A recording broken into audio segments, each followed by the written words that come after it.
शिवलिंग एक संस्कृत शब्द है जिसमें लिंग का अर्थ होता है प्रतीक, यानी कि शिवलिंग का अर्थ हुआ शिव का प्रतीक, यानी कि एक ऐसी चीज जिसे हम शिव मानकर पूजा करते हैं। संस्कृत भाषा में जिस प्रकार पुल्लिंग का अर्थ पुरुष का प्रतीक और स्त्रीलिंग का अर्थ स्त्री का प्रतीक होता है, उसी प्रकार शिवलिंग का अर्थ होता है शिव का प्रतीक। आज हम बताएंगे शिवलिंग कहां से आया और इसकी शक्तियों के बारे में। हम जो भी बताएंगे वो वैज्ञानिक तथ्य भी होगा। शिवलिंग एक ऐसा स्ट्रक्चर है, एक ऐसा ढांचा है जिसे किसी खास मकसद से बनाया जाता है। आपने भगवान शिव के प्रतीक शिवलिंग के बहुत से अलग अलग तरह के शिवलिंग देखे होंगे। यह सभी शिवलिंग इंसानों के द्वारा बनाए गए हैं। कहीं कहीं सिर्फ भावनाओं और अपनी भक्ति प्रकट करने के लिए लोगों ने जैसा मन में आया वैसा शिवलिंग बना दिया। लेकिन अगर हम प्रमुख 12 ज्योतिर्लिंग के शिवलिंग को देखते हैं तो उन सभी का शेप एक दूसरे से अलग है।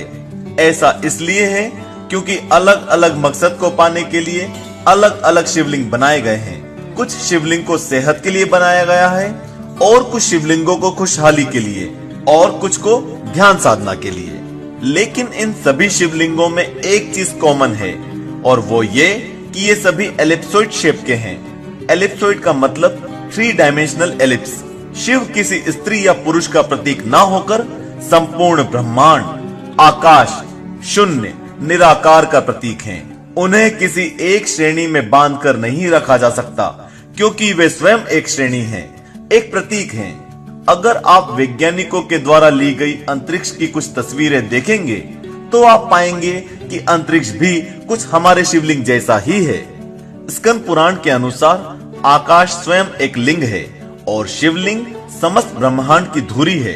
शिवलिंग अनंत है, इसकी ना तो शुरुआत है और ना ही अंत। शिवलिंग का अर्थ अनंत भी होता है, अर्थात जिसका कोई अंत नहीं है, जिसकी कोई शुरुआत नहीं है। बहुत से शिवलिंगों को प्राचीन ज्ञान और शास्त्रों में दिए गए निर्देश से बनाया गया है। इन शिवलिंगों के पीछे साइंटिफिक फैक्ट्स भी छुपे हुए हैं। ऐसा ही एक शिवलिंग ध्यान के लिए आध्यात्मिक गुरु श्री सद्गुरु जी ने बनवाया है। इस शिवलिंग का नाम ध्यान लिंगम है। सद्गुरु जी का कहना है कि अगर आप इस ध्यान लिंगम के आसपास बैठे रहेंगे तो आप खुद ब खुद ध्यान की मुद्रा में चले जाएंगे और आपको समय का बोध भी नहीं होगा। है ना ये अद्भुत चमत्कार। अब जो भी शिवलिंग के बारे में फालतू की बात करे तो उसे इस ध्यान लिंगम के बारे में जरूर बताइएगा। ब्रह्मांड में 2 ही चीजें हैं, ऊर्जा यानी कि एनर्जी और पदार्थ यानी कि मैटर। हमारा शरीर पदार्थ से निर्मित है और आत्मा ऊर्जा है। इसी प्रकार शिव पदार्थ और शक्ति ऊर्जा का प्रतीक बनकर शिवलिंग कहलाते हैं। ब्रह्मांड में उपस्थित सभी ठोस और ऊर्जा शिवलिंग में निहित है। वास्तव में शिवलिंग हमारे ब्रह्मांड की आकृति है। शिवलिंग भगवान शिव और देवी शक्ति यानी कि मां पार्वती का आदि अनादि एकल रूप है तथा पुरुष और प्रकृति की समानता का प्रतीक भी है। अर्थात इस संसार में न केवल पुरुष का और न केवल स्त्री का वर्चस्व है, बल्कि दोनों का समान है। किसी मूर्ख को आसान शब्दों में समझाने के लिए आप उसे यह बता सकते हैं कि शिवलिंग शिव का प्रतीक है।